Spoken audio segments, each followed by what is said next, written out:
Hello दोस्तों। तो आज मैं शुरू करने जा रहा हूँ parallels line. Lines and angle का जो 9th का चैप्टर है उसमें आगे टॉपिक है पैरेलल लाइन्स। इसके ऊपर बहुत सारे सवाल हैं पैरेलल लाइन्स और ट्रांसवर्स लाइन के ऊपर। तो पैरेलल लाइन्स क्या होता है? दो लाइन जो कभी भी आपस में कट ना करे, कितना भी आप उसको एक्सटेंड करो, इन्फिनिटी तक एक्सटेंड करो। जैसे ये दोनों लाइन है, ये दोनों लाइन है, ये लाइन है, आप इसको कितना भी एक्सटेंड कर दोगे तो आपस में कभी कट नहीं करें, तो ऐसे लाइन को बोलते हैं पैरेलल लाइन, जिनका कभी मीट ही ना हो। ठीक है, इनको बोलते हैं पैरेलल लाइन्स। ट्रांसवर्स लाइन क्या होता है? मिनिमम दो लाइन को अगर वो दो अलग अलग जगह पे कट करेगा तो उसको बोलते हैं ट्रांसवर्स लाइन। और जैसे ये दोनों लाइन है, ये दो लाइन है, इन दोनों अलग अलग, जैसे इसको यहाँ कट किया, इसको यहाँ कट किया, सेम जगह पे कैसे कट करेगा? तो देखिए कि ये लाइन है और मान ली ये लाइन एक दूसरे को कट कर रहा है। मान ली लाइन इसके ऊपर है, कोइंसिडेंट बोलते हैं।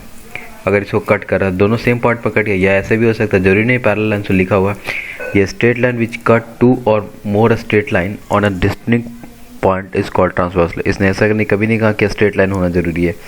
जैसे मान लीजिए कि ये दो लाइन है, ये आपस में कट रही है और ये ट्रांसवर्स लाइन अगर इनको ही इसी पॉइंट पे कट करे तो ये नहीं हुआ, दो लाइन को सेम पॉइंट पे कटती है ट्रांसवर्स लाइन। ट्रांसवर्स लाइन ये होगा जो बना हुआ आपका यहाँ पे यही क्वेश्चन जो हमारे काम का है, ये सिर्फ ये वाला है। ज़्यादातर क्वेश्चन जो आएंगे आपके 9th में, ये जो दो लाइन होगी, दो पैरेलल लाइन है, उसको एक लाइन कट करेगा, ये ट्रांसवर्स लाइन इन दो लाइन को दो अलग अलग, इस लाइन को यहाँ पे कट कर रहा है, इस लाइन पे यहाँ दो डिस्टिंक्ट अलग अलग पॉइंट पे कट कर रहा है। ठीक है, तो हमारे काम का यही है जो इस पे सवाल आएगा। बहुत सारे सवाल है। अब देखिए, हाँ, इसमें मेरे को बताना है पेयर ऑफ करस्पॉन्डिंग एंगल कौन सा होता है।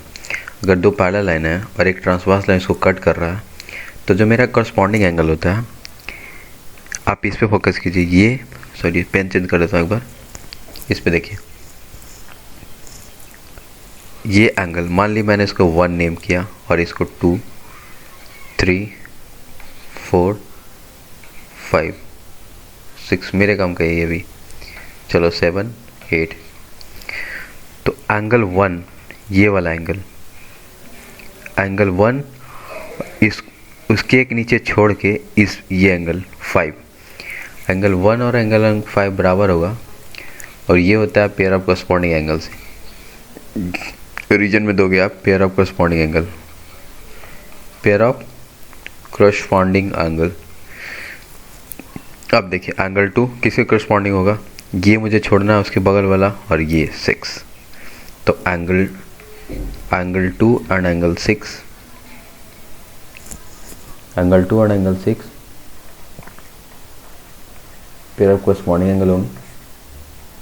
एंगल 3 को देखते हैं, एंगल 3 किसका होगा? तो ये वाला छोड़ देगा वो अपने पास वाला और दूसरे वाला को लेकर जाएगा, तो एंगल 8। तो angle 3 and angle 8 pair of corresponding होगा। 4 किसका होगा? वो अपने पास वाला को छोड़ देगा और ये इसको टारगेट करेगा 7। तो angle 4 and angle 7 pair of corresponding angle होगा, ये आपस में बराबर हो। मान लीजिए एंगल 1 20 डिग्री है तो एंगल 5 भी 20 होगा। ठीक है, वर्टिकली अपोजिट शायद मैंने बता दिया था, हाँ बिल्कुल बताया था जहाँ तक मेरे को याद है पिछले लेक्चर में। एक बार इसको और समझ लीजिए, मैंने इसको बता दिया, एक बार इरेज करके फिर से एक बार बताता हूँ।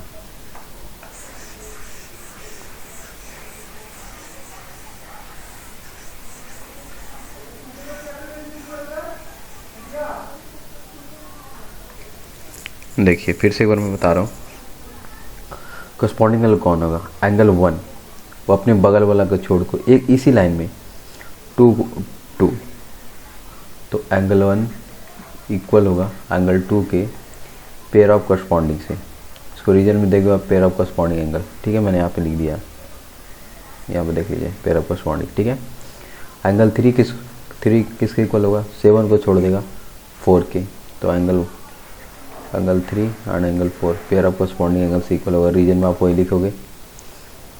अब देखते हैं एंगल 8 किसके, एंगल 8 क्या अपने पास वाला को छोड़ के इसको बगल वाले लोग को दूर का चीज़ ज़्यादा पसंद होता है पास करने की। तो एंगल 8 एंगल 5 के इक्वल होगा, वो भी पेयर ऑफ कॉरस्पॉन्डिंग देखोगे रीजन में।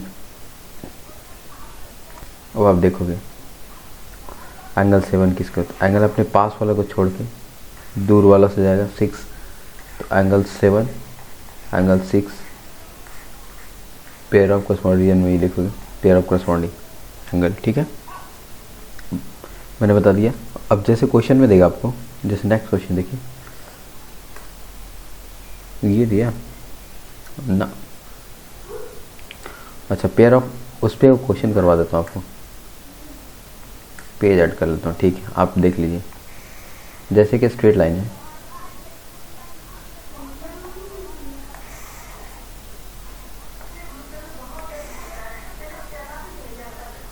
देखिए ये क्वेश्चन ले लेते हैं।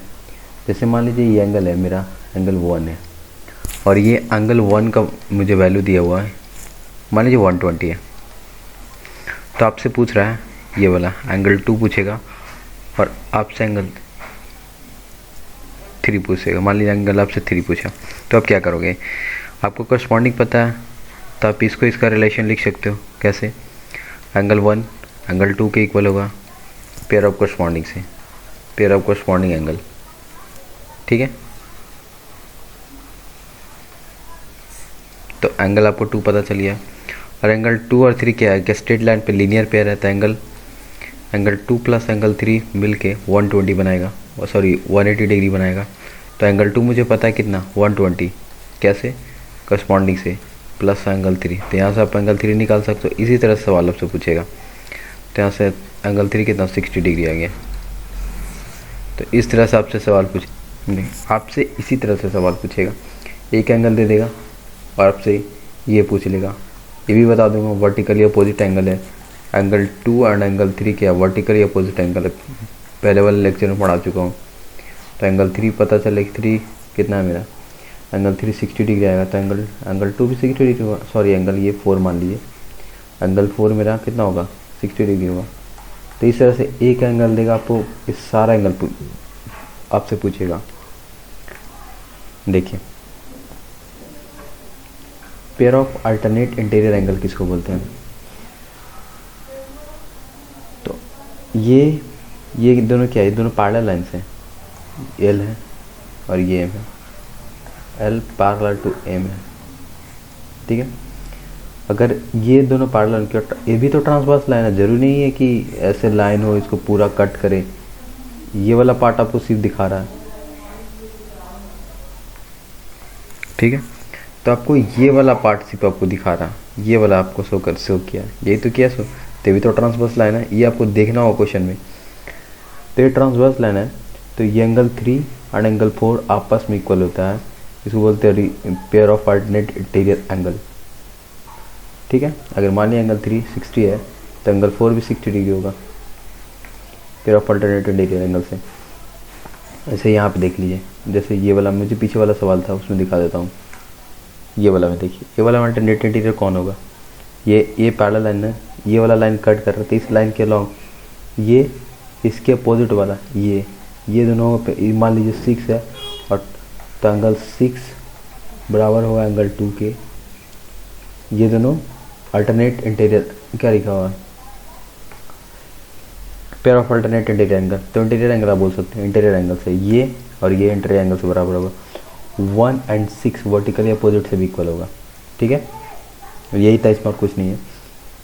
जैसे यहाँ पे दिखा देता हूँ, ये वाला एंगल 1 है, तो कौन सा अल्टरनेट, ये थोड़ी ना होगा अल्टरनेट इंटीरियर एंगल, ये वाला, ये आपस में इक्वल होगा, ये दोनों, ये 1 2 3 4, ये इसके और ये इसके।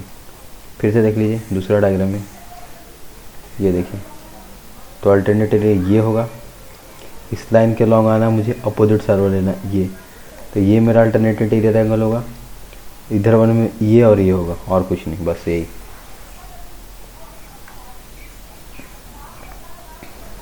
ठीक है,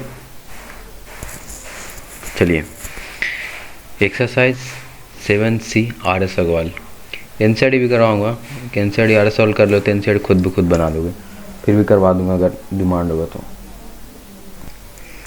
ये सवाल करने से पहले अभी तक मैं बताता, अभी तक मैंने आपको क्या क्या बताया एंगल्स में। करस्पॉन्डिंग एंगल, करस्पॉन्डिंग एंगल मैंने आपको बताया। दूसरा इंटीरियर एंगल, इंटीरियर एंगल मैंने बताया। तीसरा वर्टिकली अपोजिट एंगल मैंने बताया। तीन से ये सवाल बन जाएगा, वर्टिकली अपोजिट एंगल। ठीक है, अब देखिए आपसे एक एंगल दिया, एंगल 1 दिया हुआ 120, और आपसे पूरा पूछ रहा है, तो मैं पहले करस्पॉन्डिंग एंगल के बारे में बताऊंगा। ये मैं डाल देता हूँ, समझ गया होगा, स्पेस से ही लिखने के लिए। तो मुझे करस्पॉन्डिंग एंगल पता है। अब देखिए, तो मैं लिख दूंगा 1 and 5 इक्वल होगा। पहले पूरा लिख देता हूँ, 1 एंड एंगल 5, और कौन होगा 3 and 6, सॉरी ये 2 and 6, एंगल 2 एंड एंगल 6, और भी लिख सकता हूँ एंगल 3 एंड एंगल 7। कैसे? एंगल 3 ये वाला छोड़ के नेक्स्ट वाला लेते हैं हम लोग, तो एंगल 7। 4 किसके होगा, तो 4 ये वाला छोड़ देगा, वो 8 वाला को पकड़िए, एंगल 4 एंड एंगल 8। ये क्या होगा, ये सब करस्पॉन्डिंग एंगल है, करस्पॉन्डिंग एंगल है। ठीक है, तो मुझे एंगल 1 पता है, मुझे एंगल 1 पता चल गया, दिया हुआ है 120 है, तो मुझे सारे एंगल पता चल गया, जितने भी एंगल है। एंगल 1 120, आपको प्रॉपर लिखना पड़ेगा स्कूल के लिए, तो एंगल 5 भी 120 होगा, सारा 120 हो गया।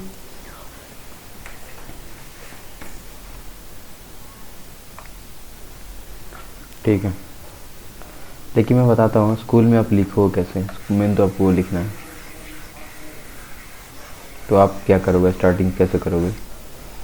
आपको एंगल 1 पता है, बिल्कुल पता है, तो आप एंगल 2 निकाल लीजिए। पहले लिखिएगा एंगल 1 प्लस एंगल 2 कितना होगा, 180 डिग्री होगा, लीनियर पेयर। ये दोनों है जो स्ट्रेट लाइन पे बना हुआ एंगल है, तो स्ट्रेट लाइन पे जो भी एंगल बना होता है उनका सम 180 डिग्री होता है। तो आप लिखोगे लीनियर पेयर।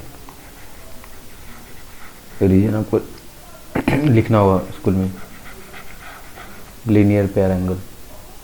ठीक है, एंगल 1 कितना गिवन है 120 प्लस एंगल 2,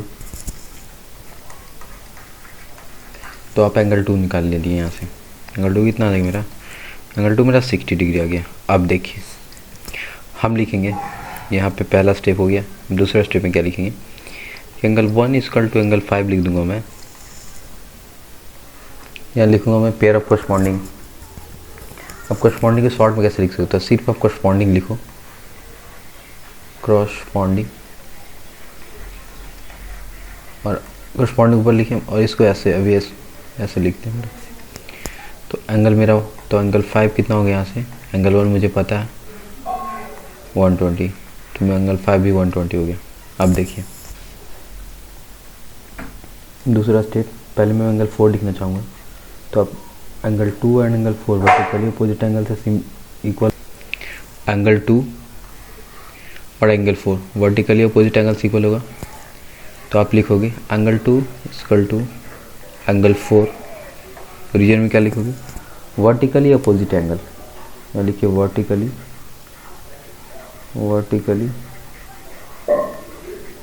अपोजिट एंगल। आप ऐसे दिखाए वो ऐसे, एंगल का साइन देखिए ऐसे लिख दीजिए, वर्टिकली अपोजिट एंगल। तो एंगल मेरा 2 मैंने अभी जस्ट निकाला 60 डिग्री, तो 60 बराबर एंगल 4, तो मेरा एंगल 4 आ गया यहाँ से 60 डिग्री। तो मुझे एंगल 4 पता चल गया, तब मैं एंगल 8 लिख सकता हूँ। कैसे कि एंगल 4 एंगल 8 के इक्वल होगा पेयर ऑफ कोरस्पॉन्डिंग से। तो मैं फिर लिखूँगा तीसरा शर्त में क्या लिखूँगा, यहाँ लिख रहा हूँ, ठीक है। एंगल 4 इक्वल टू लिखूँगा एंगल 8, इधर आप लिख दीजिएगा पेयर ऑफ कोरस्पॉन्डिंग, ठीक है। तो एंगल 4 कितना है मेरा 60 डिग्री आ गया बराबर एंगल 8। तो मेरा एंगल 8 कितना आ गया 60 डिग्री आ गया, ये भी निकल गया, ठीक है।